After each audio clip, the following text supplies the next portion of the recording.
Hello, everyone, and thank you for joining us on today's webinar. How well do you know your learners? It could be less than you think.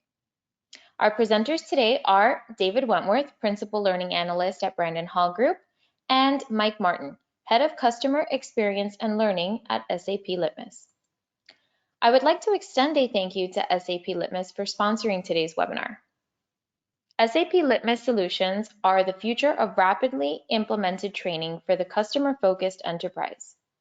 The solution combines a powerful LMS, SAP Litmos Training, with a robust course library, SAP Litmos Training Content.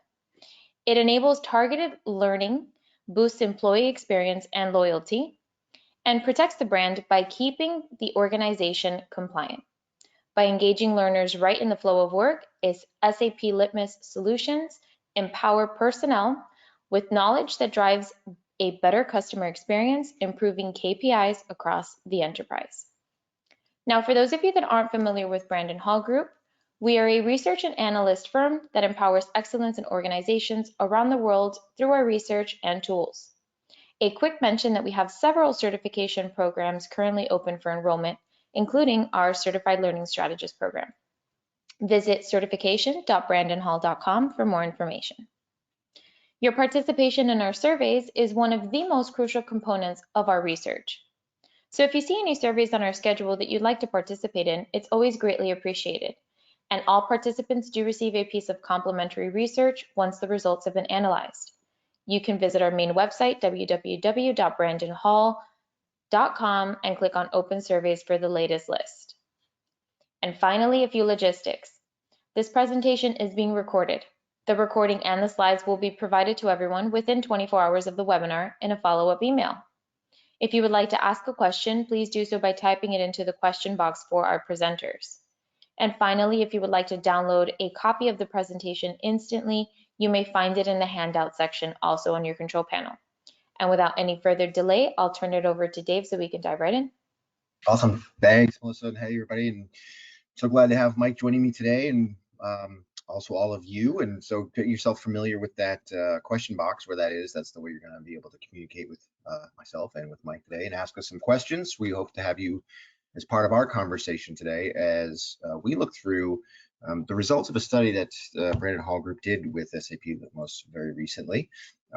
And obviously it was focused on just this very topic. What do we know about our learners, and some of the surprises about maybe how little we actually know, and what some organizations know about their learners. So as we walk through the results, and we're going to talk about what we see and some of the insights, and hopefully have some ideas of things to think about, steps to take as we move forward. So we'll talk about what's happening in the current workforce dynamic. We'll figure out what it is that we need to know maybe about our learners, how that keeps personalized learning and why that's important, as well as some of the challenges involved, and like I said, some of the things that we can do to move forward. I think there's something on my screen there. Okay, so with that, Mike and I thought we'd sort of kick it off with a poll, and we wanted to get a sense from the group here. How well would you say your organization knows its learners? Maybe you know everything there is to know. You've got a real good bead on who everyone is and what they're doing, or maybe you know a lot, but there's some rules, some things that you could maybe learn that you don't know yet. Maybe you're acquainted, you've seen them in the hallway, they exist, or maybe not in the hallway, on a Zoom meeting. And then, of course, maybe you don't know what you don't know. Maybe you think you've got some good information and some good data, but maybe there's some things you could learn maybe more. And then maybe, maybe we don't know who our learners are at all. So Mike, welcome, and thanks for joining me today. Are we going to be playing a game? I don't know. I see your Wheel of Fortune there. Is that? That's right. I had that up for looks. It's great. We use it from time to time in different functions. Nice. Yeah. All right. So let's see here on bring down the results here, and let's take a look.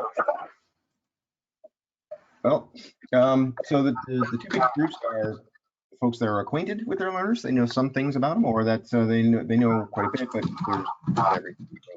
Some room to work there. So, Mike, what do you think when you see this? Is that sort of what you expect when you see that? Yeah, the 0% at the we know everything. That's probably where we all are. I would say that on my side as well. That I definitely don't know everything there is to know. Um, I think that looks probably about right. The 4% though, that's an interesting one for me. Like, who are they? Yeah, we That's need to do honest. some work there. Yeah, honesty is helpful, I think, and that's actually important as we, That's you true. know, as we move forward to really take an honest assessment of what we do and what we don't know. And I think that's probably the first step, right? So, Synonymous though. Yeah, be honest here for sure. all right, so let's take a look through some of the results and see what that means for everybody and some of the things to think about as we move forward. Great.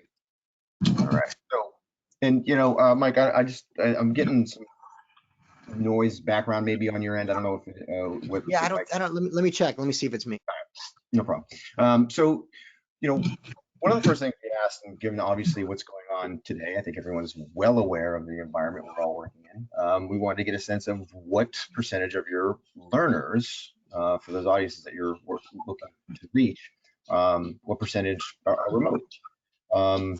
And you've actually got 15%, which is the biggest group, say, less than 10%. So, I think what we're recognizing here is the transition to sort of a return to work.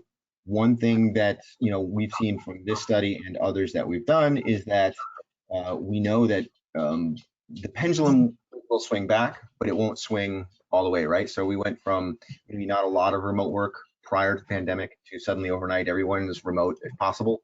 And now as we transition, people are coming back, but there will remain to be a lot more remote workers. So it's important to get a handle on who those remote workers are and then what that actually looks like, right, Mike? I mean, that's one of the things is it's not just a column A, column B equation, remote and in office. Some of those people that are working remotely are doing it in a hybrid way, like they're coming into the office some days, maybe some days not.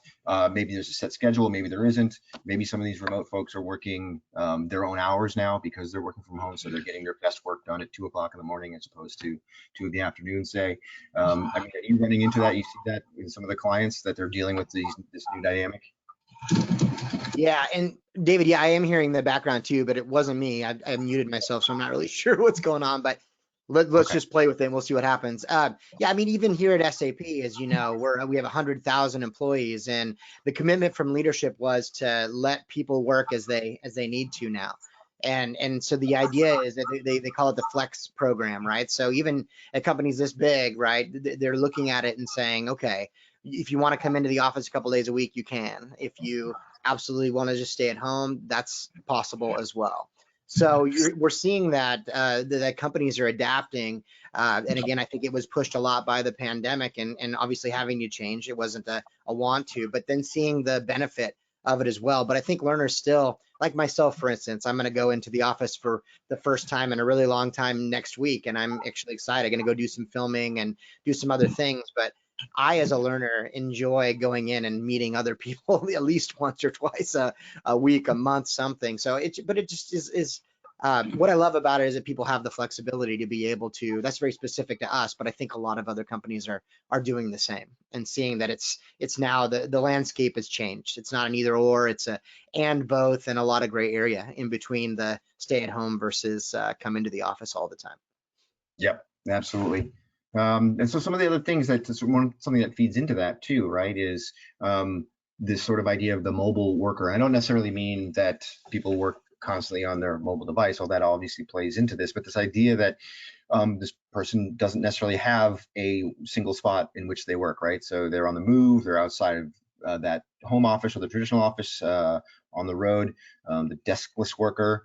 And so we asked, what percentage of your learners would you consider to be mobile by that definition? And again, all over the map, no real consensus that organizations tend to have a certain percentage of their learners be considered mobile. So what this says to me is organizations need to really pay attention to this and decide and understand who this audience is, and understand what the makeup is, like what percentage of their learners fall into this category, and are they addressing the unique needs that come with that?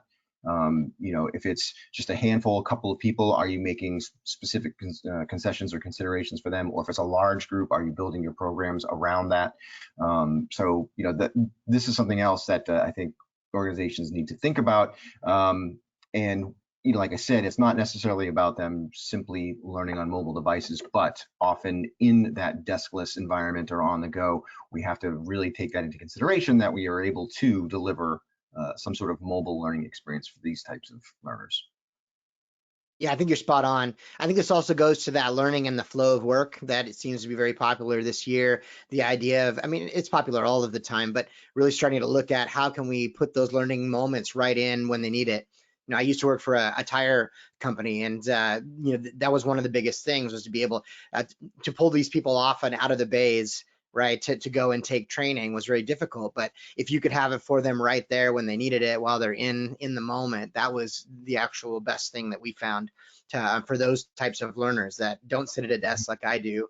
They're out in the bays moving tires and using the wrenches and doing those things that it's really hard for them to go and step off the floor and and go and take this traditional learning and then go back to it. So there's some disconnects there. So I think that getting back to it, I think just something you said earlier, Dave, is just, I want to encourage everybody who's on the line just to keep thinking about, how does this apply to me, right? How does this apply to me? What should I be looking at from my organization? Is this an important factor? There's a lot of them in this deck, and start to think about some of these things as we move forward, so you have some next steps when you walk out of this. So just quick public service announcement there.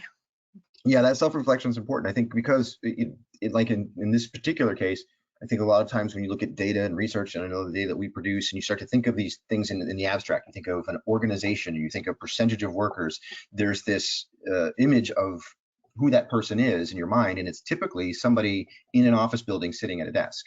And so when companies start to strategize around how they're going to, what kind of experience does that employee have, they tend to think in those terms, when there's a good chance there's a large portion of employees that don't fall into that category. It's important to really broaden that definition.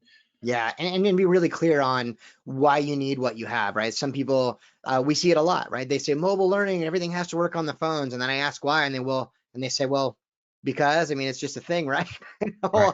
Like, what's the actual use case though? Like, where do you actually need it? Because I mean, it's cool to have, but in my opinion, is saying, well, is it usable for you, or will it just be shelfware? That functionality be more shelfware, and it's just cool to have, but not really useful to your use case. So I think that's an important thing. So, knowing about your learners and knowing even more, and we'll get into some of the things we should know, but beyond those elements, it really starts to feed into the idea of being able to deliver a personalized learning experience. And okay, so why is that important? Well, we've seen it in our research. We work with a lot of organizations that it actually is incredibly important, and it's much more than just personalized in the sense that when I open up my learning platform, my dashboard, it says, welcome Dave, and that's personalized. It's actually much more than that, and you'll see. And the truth is, the more we know about our learners, the more we know about the ins and outs and ups and downs of the entire learner population, the better able we are to provide an actual personalized learning experience that reflects their needs from a development standpoint, from a role standpoint, their place in the organization, their tenure, what they already know, what they don't know, how they like to learn, what kind of medium, going back to that, are they mobile, are they not? So knowing all those things allows you to create this more personalized experience. And what we see is, we ask companies, how important is that kind of experience to driving certain outcomes? And they were able to say, on a 1 to 5 scale, 5 being critical, how important the personalized learning is to these outcomes. As you can see, all of them very high, more 70% and up. But at the very top, improving performance, both organizational and individual. 93% of companies said it's either very important or critical to have personalized learning to achieve these outcomes. Employee engagement, right? That's not just learner engagement, that's big picture employee engagement, which we all know is so critical, especially in these times of the Great Resignation. And then improving the attractiveness and elevate engagement. So that gets into that learner engagement piece, which makes it that I want to take this learning because I get what it means for me. And now I'm engaged in it, and I'm actually going to probably retain more of it. So you can see all of these things. And like, this is the stuff that I know that you guys strive for all the time when you're working with your clients, trying to help them achieve these goals. Yeah, 100%. One of the big things for me when I look at this here is that it really brings up three things for me. One is that a company could look at this and say, okay, yeah, 93% say that doing these types of things, these really dedicated and focused on the learner experience and personalizing it is important. But I think the next question that comes up, Dave, is, well, are we doing it now? And if no, do we know how to do it? I think that's where a lot of folks get stuck, where I get on the phone with them, when I'm chatting with them about, well, we don't really know even where to start to do that. And then the third is, do you have the technology to be able to structure it and be able to serve it out in a way that all makes sense? Because a lot of this personalization, as you were talking about, David, it comes back to using AI and other things like that are looking at who your manager is and what you've taken and when the last time you logged in was, and all of these types of things are critical to that personalization experience, because otherwise you'd have a human being sitting there, right, trying to go through all these boxes, and it's an impossibility. Of course, we know that that's just untenable, but the computers can do it and they can do all of these things. So you need a system that supports that, which is one of the critical things that we look at all of the time in Litmos when we're going for that, is to try to figure out how we can bring in this data in a really big way so that people can look at it and go, oh, we know it's important and we know how to do it. We have the structure to support that now. Let's put something in place. But I think you have to have all of that, not just saying that we know it's important, but having those other pieces are going to be critical to something actually happening. Yeah, I mean, it's a package deal, right? It all works together in that the greatest technology with the strongest AI machine learning algorithms behind it is only as smart as we let it become, right? It's only as smart as what we feed into it. So that's where the strategy end of it comes in. Are we getting the right information about our learners? What is it that we need to know? And that's where the sort of human side, the strategic sthat comes together with that technology, because you can't simply buy an intelligent platform and set it free and hope that it's going to learn the right things. It needs to be fed and learn over time and learn the right things. And one of the things that we find is and you'll see this come up in some of the later data, but it was important to us to see, we ask companies, whatever it is that you're doing from a learning perspective right now, do you feel that it's positioning you well to meet the future work requirements? Are you giving people what they need from a skills, behavior, performance standpoint to meet your future needs? And it's not great. I mean, it's 50% say give themselves a 4 or a 5. So I would consider that to be on the good side. And then the other 50%, 1, 2, and 3, are perhaps not necessarily prepared. And what we saw in the research, and it'll come up in some of the other slides, is though that those companies that are in that 4 and 5 group, that half, that 50%, are much more likely to be embracing the things that Mike and I are talking about. They're much more likely to have at least an idea or a strategy, or moving in that direction of this more personalized learning, getting more to know more about their learners. So there is a correlation between taking this approach and feeling as though you're positioning yourself well to be successful as an organization. Yeah, I just think there's another layer to it now, right? When you look at how we traditionally think is, we'll build these courses, like instructional designers like myself will build these courses, we'll host them, people will take them, we'll But now there's a whole nother layer to that, of just like the personalization and knowing, being able to pull out that feedback, give people what they need right when they need it. That type of stuff is the future. So I think that if I were to answer that question, that's how I'd be thinking about it. Right. And then this is sort of another piece of it, that why it's important to do this well is, we asked companies, to what extent do you think that your learners are actually looking for and finding content that wasn't necessarily either purchased and created or curated by your organization, right? So they're finding other sources of information because it's easier to find and they find it more useful. So if we're unable to get people what they need when they need it, are they turning elsewhere? And 71% said, well, sometimes yes, we do believe that that's a challenge. Only 7% say that's never an issue. And so, that's one of the reasons why we focus on this, because we know how we all are when we're trying to get things done and we need to know something. We need that information, and we're going to go look for the most relevant information, or at least what we feel like is the most relevant to us and most immediate. And if something internal, if our learning department, our learning function, our learning technology isn't that source, we're going to find it somewhere else. That may be fine. And that I'm not saying that no external content is good, because that's clearly not the case. but the possibility for derailment becomes much greater, right? You're dealing with maybe something that's outdated, maybe something that's incorrect, maybe something that's not even legal. You don't know because you don't have that kind of control over it. Yeah, I'm not surprised by this at all. In my previous life, running training departments and working with sales staff and other things like that, they'll go wherever it's the easiest. They'll go to competitors, they'll go wherever, Google it, and there it is. So I always thought the best case scenario would be to have, yeah, go to Google it, but then it'll also look through all of our stuff that we have too and say, check these out. But if you can't, I mean, they're going to use that stuff anyway. You're exactly right on that, though. People will go wherever the biggest pool is and they can find it the quickest with the least amount of effort. Yeah, it's the path of least resistance. If it's not being, proactively presented, which not everything can be, but if it's not like, okay, here it is, the next step for a person is the logical, well, I'm going to look for it, and they're going to take that path of least resistance to find it, of course. All right, so what are some of the things that we should know? Of course, there's a wide variety of things. This list could go on and on depending on your organization, what's important to you. But what are some of the things to think about when you start to think about how we're going to put together our learning programs? And I think that's what obviously Mike and I want to focus on. One thing that we find is often overlooked is the idea of how tech savvy is your learner population, right? So what's the digital comfort level of your learners?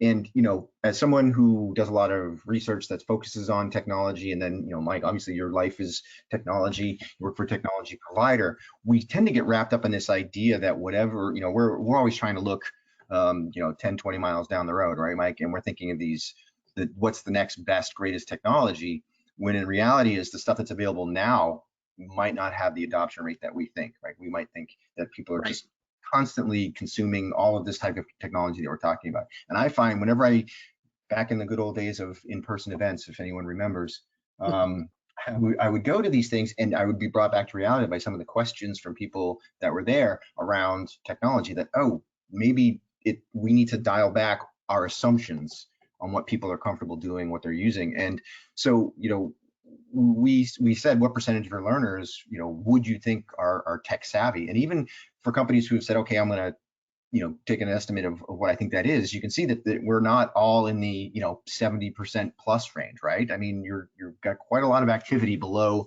60%, even below 50% of the population being tech savvy. That was interesting to see, like the 31 to 40% piece there was, you're right though. I think we make assumptions that this is really easy. And I know as a instructional designer and a learning person, whatever we build is the center of the universe and it's the most important thing to everyone, and they should just take it and know how to do it. And that's just not the case, right? So I think that this is to me, if I were in the shoes of the folks on here, and I mean, this is for me too, just taking a step back and saying, all right, what are my assumptions? And does the reality play that out, right? Is that real? Yeah. I mean, it's very interesting to me that it's usually not what I think folks think the answer is going to be here. Yeah. And don't forget, like, we're talking about this right now through sort of the lens of learning and development and learning technologies and how we can approach them. Remember, your learners are employees, and just about every single function in the organization is throwing some other new technology at them as well. That's right. Or importance, or like, this is the most important thing, right? Everybody has their agenda, and I think we do too. We want everybody to do this, but yeah, I think that this is an interesting thing to think about, because this is a barrier, right? This could be a roadblock for people, that even though you have the best training in the whole world and you can't figure out why it's not being accessed or used at the way you need to, it might not have anything to do with the training, right, Dave? I mean, it might have just the accessibility and the ease of getting into it. They can't log in for some reason, they just give up.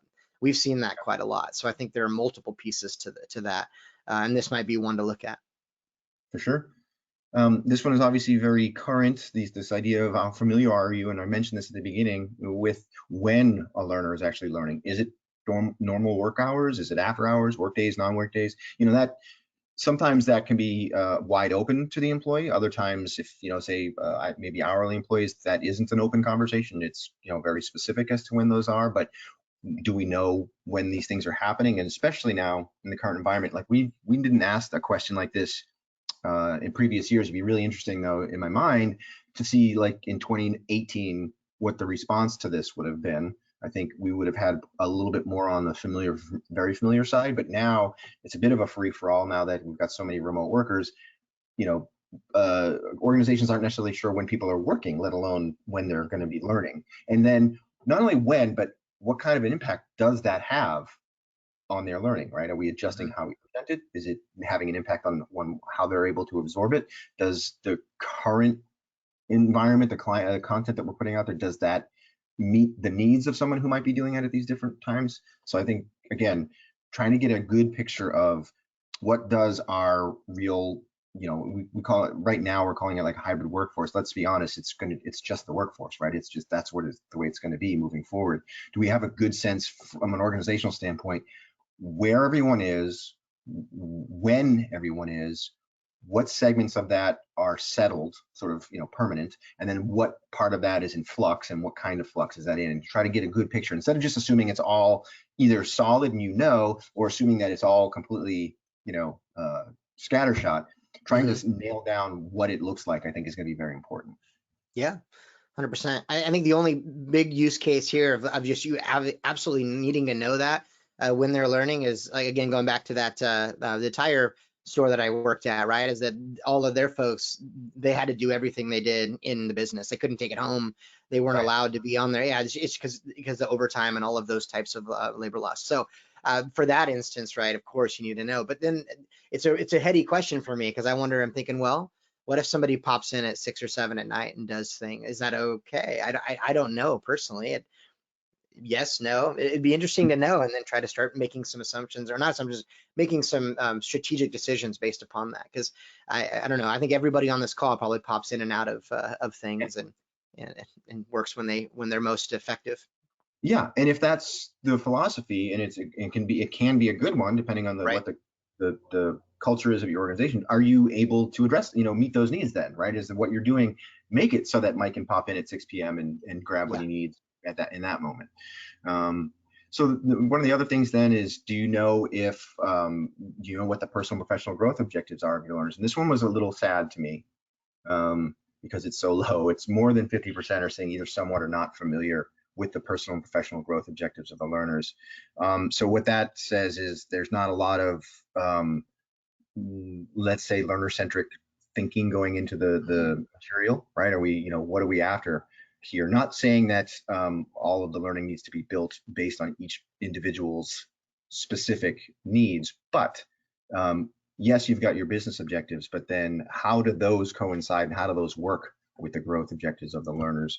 But this is a key piece to that, sort of really being able to build that personalized journey and making sure that learning is providing what people need when they need it as things change, right? You know, not just, okay, here's your path, go, and you can't deviate. But I think with your technology, Mike, I don't want to overstep, but I think you guys think about this a bit and work with companies to figure out how to get this into the system as something to be considered. Yeah, I think it's just the other side of the coin, right? You have the doing and the being side, right? The doing are just roughly, right, are all the things that they do for their work, their position, they do X, they do Y, they do Z. And then the being side is like, all right, how do you want to be while you're doing what you're doing? That personal and professional growth, to be able to build capacity and be able to do more and be able to add more value. And we know that one of the biggest reasons people leave their jobs is, especially in this culture, or in the Great Resignation this time right now, is that they're not feeling like they're growing, or that they're stuck on the hamster wheel. And that's an interesting thing to look at. That looking at this data, you're thinking, wow, more people should probably have a grasp on that piece. And that would be my takeaway here, is to say, all right, do I have a grasp on these folks, or are they going to go find greener pastures somewhere else when they feel like they're growing and being challenged and getting in that state of flow rather than just doing the same stuff? Yeah, I mean, this is a big piece of something I bring up all the time in this personalized learning, and we'll probably say it again before the hour's over, but it's a big chunk of the what's in it for me that we keep forgetting to address with learners, and because it sounds like a selfish point of view, but it really isn't. It's what everybody wants. Everybody just wants to know, okay, why? What's in it for me to do this? It isn't so much that I can't be bothered with your training unless it meets my specific needs. But if you can tell me why it's important to me within the context of what the company is trying to do, Yep. I'm engaged. I haven't even opened it yet. I haven't even started it yet, but now I know what's in it for me. And so now I'm on board. Yeah, And what I have at the end of this, or where I can go, or looking at my personal career and my trajectory.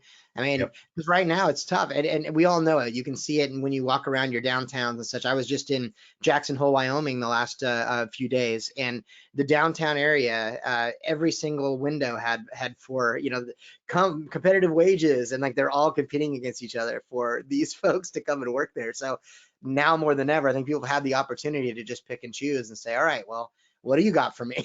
Right back to your what's in it for me. yep, exactly. The next series of things we can sort of go kind of quickly through, because this was not too surprising from my standpoint of what we saw. We asked, do you know if your learners prefer e-learning, or they prefer in-person classes and coaching, or some combination of both? And the majority say it's some combination of those. I think what's important with this is, given the current environment, what do we do about the in-person classes? And I know that they're going to start coming back. Then again, as we head into the new year and we have new variants where no one's really sure what's going to happen, but I do know there is a desire to have in-person events of some kind. I know that people want to get back to that. I think what's going to happen is, just like remote work, we're not going to go back wholesale to all in-person ILT if that's what you were doing before. I think everybody's going to be a little bit more strategic about how they do it, how it fits in with everything else, and also how they can leverage some of the technologies they've discovered during this time. How can they leverage that in conjunction with that in-person event? But I think people are really sort of itching to get back in person, how and when they can. I agree. Yeah. Then, okay, do people prefer to learn alone or in a group collaborative setting, or some sort of combination? Again, the majority, some sort of combination, which would be to be expected. Although you can see where they did make a choice of the two, twice as likely to say in a group collaborative setting. I think, again, in the current environment, even more important than ever, because so much of e-learning tends to be a solo project. You're on your own, you find the time, you open the thing, you look at it, it's in the flow of your work, whatever it happens to be. So those opportunities that we have to have people learn and work together in a group collaborative setting is very important, because they're not necessarily working like that anymore, right? They don't have that natural everyday connection that they used to have. So if the more we can infuse that into the learning, I think the better. And I think you see that working with your clients through this, right? They're like, how do we, to what degree can we replicate people learning together and working together through technology, right? Yeah, that's the thing, right? Is using the technology to try to connect them into cohorts, or let's say that you have somebody coming in August or September or whatever, and that they would do things together and communicate and have messaging boards and those types of things. I think you're seeing more of that now than before, because they were doing those things live or in person, right? Now we're trying to use technology to get some of those same aspects to carry over and continue along, which are those connection points and the collaborative piece of it. And this kind of goes back to the one about looking elsewhere for content. We asked, do you know if there are any challenges with your learners in being able to get what they need when they need it, right? So it's maybe you've got tons of great content, all spot on from a topic perspective. You've got everything covered, but are people able to get what they need when they need it? And a little over half say, well, we kind of know if there are any and what those may be. And 36% did say, yes, we do know that there are some, and we know what they are. You do even have 12% like they're not even sure, which that again, it's one thing there probably will be challenges to some degree in almost any organization with this particular piece. So the idea that you're not sure, that in and of itself shows a challenge, right? So again, not really understanding your learners, not knowing them, because that's part of that feedback loop for learning should be this very thing. Hey, are you getting what you need, when you need it, how you need it? Sure.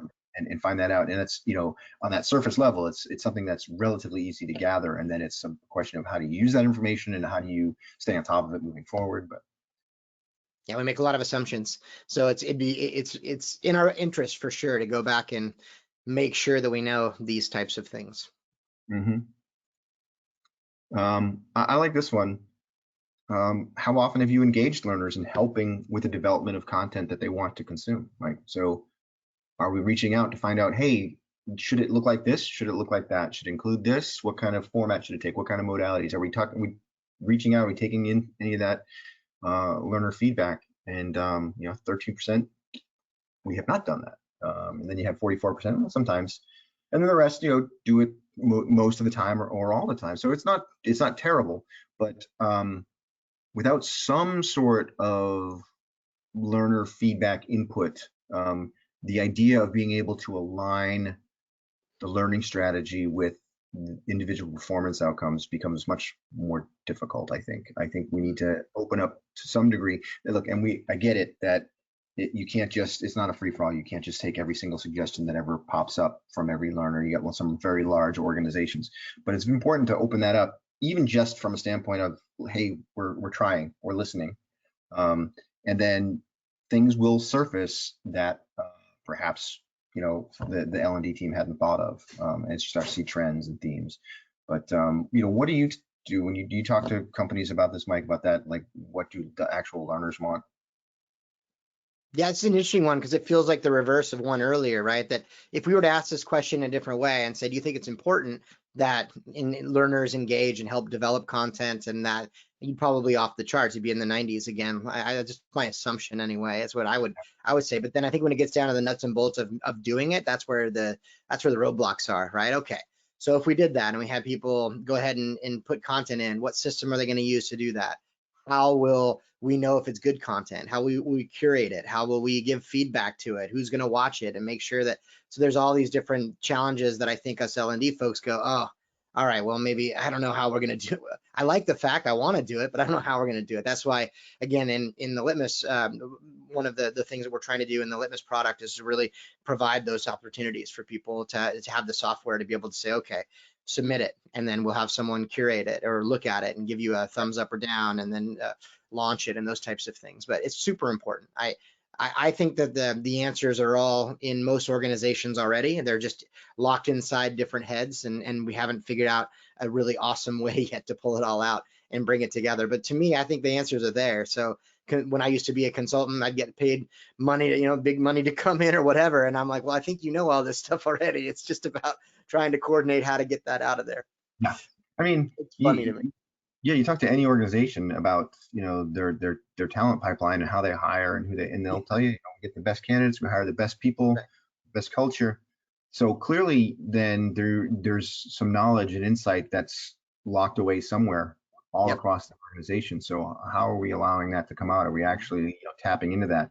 I don't know why it happens, but it seems as though once people get hired, companies are very hesitant to have people talk to each other and learn from each other. They're afraid it's Yeah.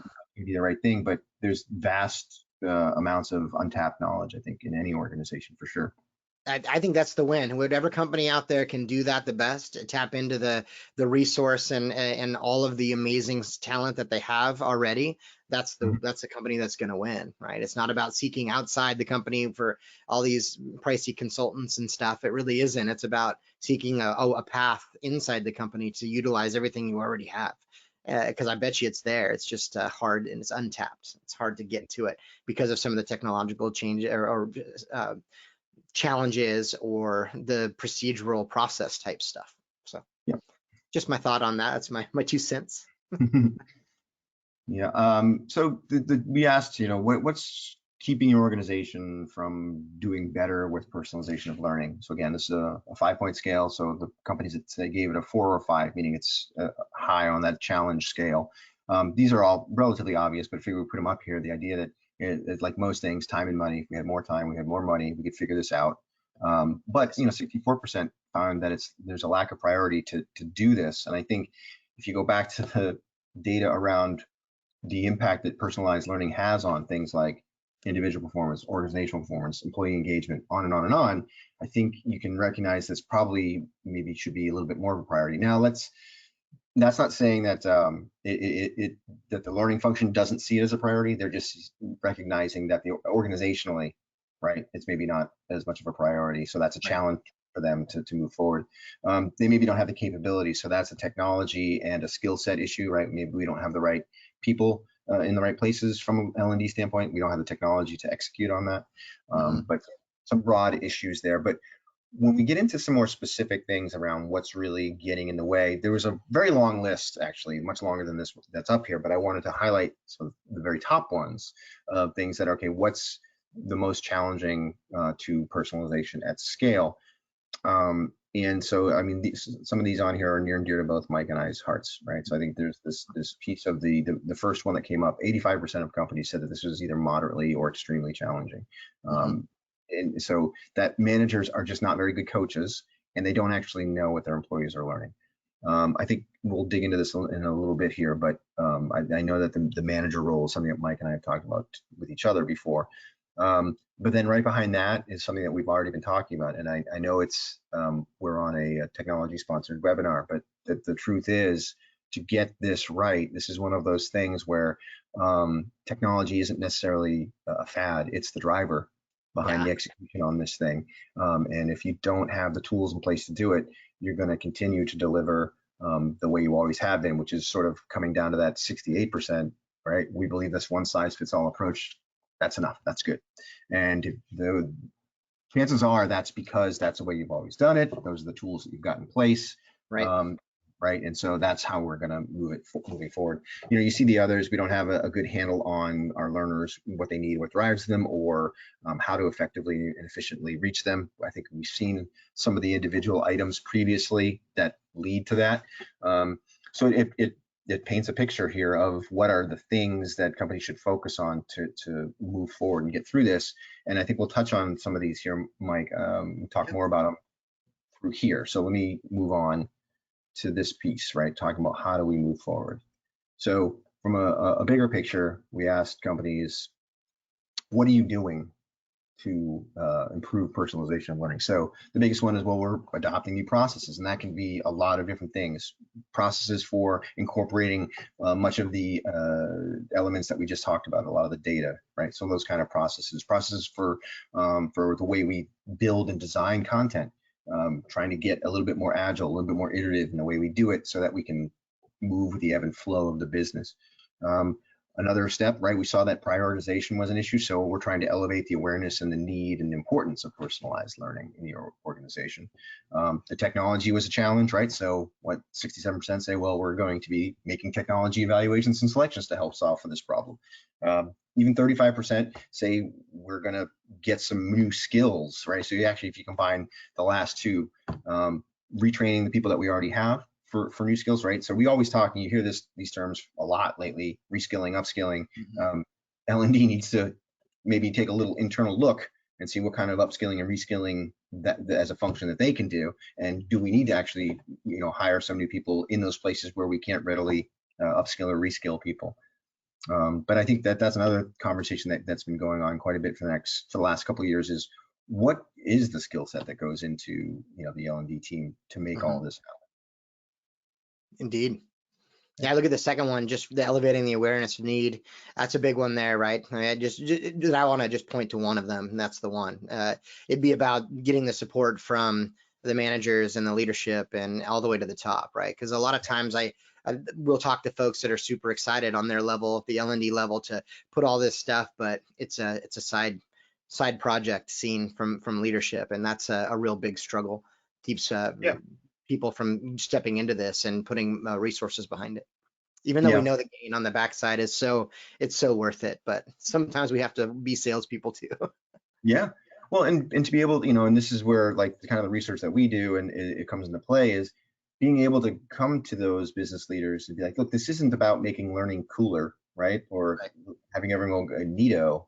We like it. It's really about sharpening learning as a tool, right? So it becomes an actual driver for performance. We're actually going to make things better, faster, stronger if we do it this way. So I think that's, the conversation that needs to be had in that standpoint. So we asked them again, what goes into a strong personalized learning strategy? What goes into that? What are the elements of it? And again, this is companies that gave these things a 4 or a 5 on a 5-point scale of importance. So 90% of companies found it to be extremely or critically important to have a well-developed learning strategy. I think that I don't want to say it goes out saying, but because I go back into our learning strategy research, you can see how few companies have a good, solid learning strategy. But it's critical to bake some of this thinking into that learning strategy, including a technology roadmap that's going to help you execute on these things.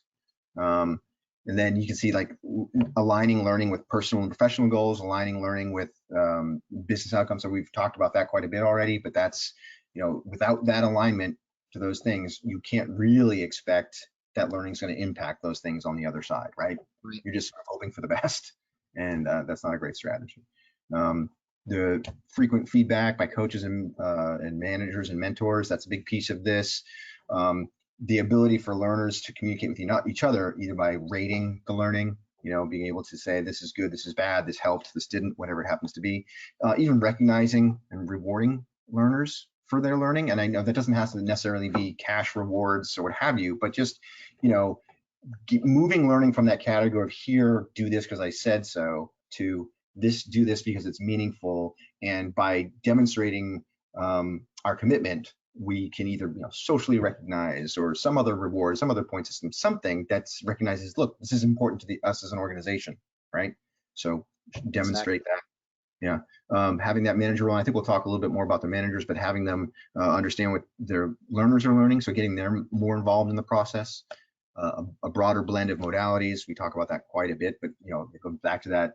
Is it in a form and a medium at a time that makes sense for me, the learner? And then we talked about this too, the digital prowess of the learner. Are you bringing that into, are you really thinking about that? Like what's available to you? And so that should inform the decisions you make as to what kind of technologies you're able to use to make this happen. So I don't know if, before we jump into some of the, I have like these other, a couple bullets to dig into a couple of these a little more deeply, but any thoughts on some of these, Mike? No, there's a lot to unpack here. We could go into each one in super depth, but in depth. But I really appreciate that. I mean, I think the top one there is just having some type of a playbook, a strategy. I think is, of course, that's going to be a huge one there. The manager one was important to me. That stood out. Having them understand what they're learning and have taken it and have an experience that they can speak from. Well, when I did it, this was my experience, right? I think that plays a lot, because then the people that are looking up to those managers will say, oh, you did it too, and they can follow that lead and model that behavior. So just some of the ones that jumped out for me. Yeah. So to unpack a couple of them just a little deeper, but the ones that really jumped out to me is that alignment between business goals and learning outcomes. And you can't stress this enough. And when I say it out loud, sometimes I feel as though it seems so much like just common sense that it doesn't even need to be said out loud. But I see it time and time again in working with organizations that it's just not happening. Learning has somehow, either on purpose or by design, or it has just happened, has become very insulated from the organization. And the only interaction they have is when the business comes and says, we need training for this, make it, get it, put it out. As opposed to working together to say, what does the business need? What is the business trying to do? What are the areas we're trying to improve? Okay, from a people perspective, what's going to make that happen? Do we need people with these skills? Do we need people who do this faster or better? Okay, that's great. So let's put together a program that does those things. What are the things you expect people to be able to do when this training is over, so we can check at the end and see if that's actually happening? And then all of a sudden, when you're doing it this way, and Mike and I have talked about this a lot in the past, the measurement piece, which is a whole other, couple hours of discussion you can have, that companies struggle so much with measuring learning beyond completions. Well, if you've done this part, you know what you're measuring against, right? It doesn't even matter. Like people are, well, with all this informal and experiential learning, I don't know how to measure it. And well, because you can't measure like how long someone sat in a chair, right? When it's an informal experience of some kind. But that's something that doesn't become important. What's more important is, can the person now do this thing? Do they know these things? Are they exhibiting these behaviors? And it just makes it that much easier to do. The next one is the right technology. And really, it's important to bake this into the thinking of the learning strategy. I think too often it's seen as an afterthought to putting together the overall learning strategy, and then it's like, okay, now go buy some technology. By weaving in what kinds of technology, and again, this brings everything into play, that what do we know about our learners? Are they digitally savvy? Are they all remote? Are they not remote? Are they mobile? What are they? Bringing all of that into this discussion helps you build out that technology roadmap that says, we can build a strategy that will do this and this and this if we leverage these kinds of technologies. And now that roadmap's there, and it makes the selection process a lot easier as well, because it's baked in. And then the last one to me is so important is companies just don't think about this. The role that managers and supervisors play in learning, they get completely skipped over, I think, in a lot of organizations. There's this idea of leadership development, which is great. And then there's overall learning. And then in the middle, the managers, they get some leadership development and maybe they have some training, but they're not involved in their team's learning. What's going on there? They don't know what the programs are, and it's just happening maybe outside their purview. But when we talk about personalization, we talk about performance support. And there's a great question about performance support that we're going to get into in here in a second. Learning in the flow of work, all those things. Who knows the most about those environments? The managers, the supervisors. They know what the flow of work is. They know what people are working on. They know specifically what skills and behaviors their people need in order for their teams to be successful. So they need to be part of this conversation, whether it's informing the strategy process and informing the building of the content, experiencing the content for themselves so they're on the same page as their learners, and then providing feedback throughout the learning process, that coach, mentor, manager, employee feedback loop. So really elevating, I think, managers into this role and doing it in a way, this is the challenge is, we know that everyone's very busy and has tightly packed schedules, but doing it in a way that doesn't feel like we're overloading them or adding, more responsibility, but actually making them active in this to show that, look, you're going to get these sort of performance benefits from taking this role. So Mike, I'll let you talk about some of the things that you thought from the last slide and in here about steps to take and things to think about.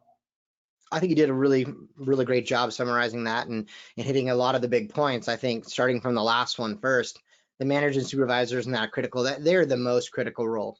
As you said, they have the most connection to what's going on, but also they're the most critical in the sense of motivating the people that work for them, that work with them, that are on their teams.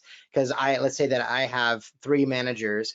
I can't go out to all of the people individually and motivate them. I'm relying on them to be able to send the message, right? I'm relying on them to motivate and get folks to step into their potential. So if we don't build the capacity and the competencies at the manager level, then they're going into it pretty blindly. And that's what I see a lot of, right? I don't know if it's ever happened at any of the businesses that you've ever worked with or people on the line that you work with or have in the past, but people get promoted for doing a job really well. But when you get promoted into a management or leadership position, that's a completely different skill set, in my opinion, than doing that job, right? So I could be really good at this X, Y, and Z, but now I'm going to try to lead people doing X, Y, and Z. That's a completely different skill set. And if we're not making that connection, then they're not getting what they need to be able to fully motivate. Because I've seen that so much. I mean, I remember a very specific example of a manager telling me, okay, we got to go in and we have to, like, listen to the language I'm using. We have to take these courses. I don't even want to do it. My wife usually takes these for me. This is the manager saying it to their team. So how do you think the team's going to take that? They're going to go, it's not important. And maybe my wife or husband or significant other could take these for me. That's the level that they put it at. And then I'm never going to go above that because that's what my manager's doing. I'm going to follow that modeling because that's what they're doing. And that's to me, I don't want to go over all this stuff, but that's a really important one for me. Yeah, and before we move on to the next, I just staying on the manager thing. There's so much I talk to companies about. One of the challenges with like the perception of learning and training in the organization is that the employees are like, oh, it's separate from my job. It's an obstruction. It's a pain in the ass. Whatever it is, right? So imagine this. If you're thinking you're dealing that on a one-on-one basis, like a learner here, a learner there, feeling like that about learning. If you cut the manager out of the process, they will see learning as you're interrupting my team. You are taking my team away from me. I have these things I need people to be doing, and now they're off doing this learning, and I don't understand why.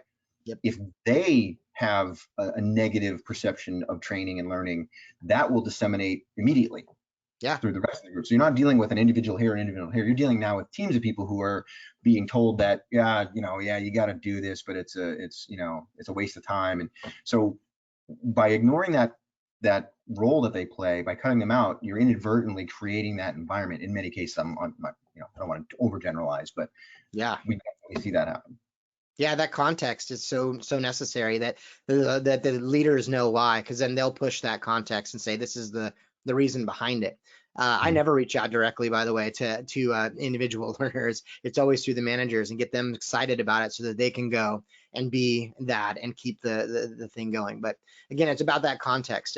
Just a 30-second story. I just had my windshield crack. I was hit by a rock, and I went in, or they had sent an email and they said, hey, when you bring it in, they're going to do the replacement. They said we need to have a full tank of gas in there, and that was it. And in my mind, I'm reading this and I'm thinking, well, okay, I know you need to go drive it around a bit and recalibrate the thing, but you're not driving to San Francisco from Chico, right? Why would you possibly need that? So I took it in, but it was only 3/4 of a tank, and they asked me, and I said, no, it's about 3/4. And then the guy's like, well, that should be okay. But see, what happens is when we do this and we calibrate the camera, the fuel, it goes on both sides of the truck, right? So we want it to be nice and even. So, and he just gave me that 10 seconds of context, and I went, oh, if I would have known that, I would have gone and put the gas in it, right? But in my mind, I'd made up like, where are you driving? Like, that's not necessary.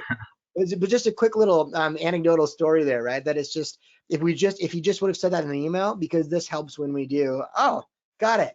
That's what we do with our leaders. We have to say, and this is why this is important. And they go, oh, that's why I'm going to go and push this out and make sure that it gets done. So don't forget that. Maybe another public service announcement to think about, just setting the little context while we're doing these things. That's great. We have this question. I think is a good one to jump on here. Sure. Yeah, Pam was asking, so to improve personalization with systems training, have you used performance support tools so people can access learning at the moment of need? What performance support tool software is available out there? So, you know, my role personally, I don't have those, that I don't work in that kind of organization, right? We don't have that. But talking to other organizations, they definitely appreciate and look for performance support tools, especially in things like systems training, application training. Can we give people what they need while they're in the system, actually using? They come upon a challenge, they can quickly be prompted to find the answer.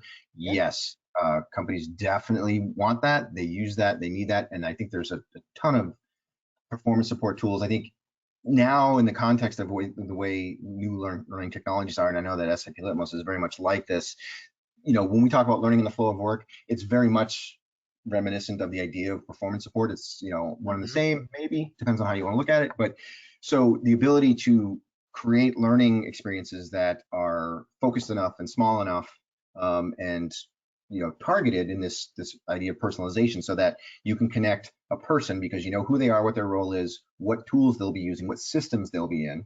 And then that's also connected to the learning content about that system. And here are some common places where people have challenges. Right. Then once that thing happens, you know, those things are connected. That's really what's happening. So I don't have maybe a list of performance support tools that are available. Tons, I would say, yeah. But it doesn't have to be necessarily a specific performance support tool. If you've got sort of like a next gen LMS or something like that, that is able to deliver in those ways. I don't know, Mike, you could probably talk about that a little bit better than I can. Well, I think you hit it right. There's a lot that are right in the flow. SAP has a product. I mean, WalkMe is another great one that I've used in the past. It's those types of things. And then also things like Litmos can connect if they jump in and search for a quick topic and it goes in there. And there's different ways to do that. But I think you're right. It's just a matter of trying to figure out what your strategy is around that, whether it's really for some things is better than others, right? So if it's subjective, leadership style, something to that effect, it's going to be a little harder to do, I would imagine. But if it's just a procedural, like how do I do a return? How do I, how do I do X, Y, and Z? Then those types of things are going to be. There are a lot of great tools out there for that. Yeah, I've seen a lot of activity and some really cool things happening with more hands-on stuff where you're actually dealing with machines, whether it's repair or operation of machines, and being able to take a mobile device and scan a QR code and get the information right there. And it's like you may have been trained up and down 6 ways to Sunday on this particular machine, but something new was developed in the last week, and you hadn't been, so you scan this QR code and now you've got the most up-to-date information for that specific thing that you're doing. We're seeing a lot of interesting things going on with that, talking about really contextual moment of need learning. And I'm a huge fan of that. And I also think that it's getting socialized in the sense that now every time I go to a restaurant, I don't know if this is the same in your area, Dave, but we don't have paper things anymore. We don't have menus. We scan a QR code, it all pops up, and then it's all right there on my phone or whatever device I have. So I mean, it's getting more socialized. So I think that stuff is really, but I think that's the right way to do it. pop up to the machine. It's like, how do I do that again? And it's like, oh, there it is right there. That makes a lot of sense to me. Rather than asking you to go take a training and then retain that information until such time as you need it, and then hopefully you can do it. It's there's a lot to keep in our brains nowadays. Yep. But going back to the question, it's from a specific to systems training and personalization. I think just having a strategy that maps out what should go where. So if you know what the role is, like certain systems have permission levels, right? If this person's in there, they're only going to be able to do this much. These people can do this much. So knowing who that person is and what they should have access to, so that when they're looking for help, they're not getting everything. Right. They don't have to sort through it. To the degree that you can bring them to the actual specific thing that they need, whether it's literally, a hover pop where they just hover a mouse over something and it brings it up, to, when I search for something, it knows that I'm this level administrator of this particular system and it's going to bring me where I need to be. But that's, again, it's knowing enough about, because you can't just simply have everything you need to know about that system alphabetized and then say, okay, go look for that. So, I think we've managed to get through any of the questions that came through. I mean, if there's any more here at the last minute, please, type quickly and we'll answer them. But beyond that, it was just a really interesting study. I'm really glad we got to do it together and find out what's going on there, and try to help organizations move forward and get to know their learners a little bit better. Definitely. Appreciate you walking us through that, Dave. And it's been a really wonderful hour. It goes by quick, huh? Talking about things you love. I I know. So again, thanks to everybody for joining and participating in the poll. And, you can download the PDF of this there in the handouts, but it'll also go out in a link. You'll get a link to the recording. You'll get a link to download the PDF. And of course, you can always reach out to us here at Brandon Hall Group if you have any other questions. But thanks for joining us, and we hope to see you again on another webinar. But thank you. appreciate everybody. Bye now.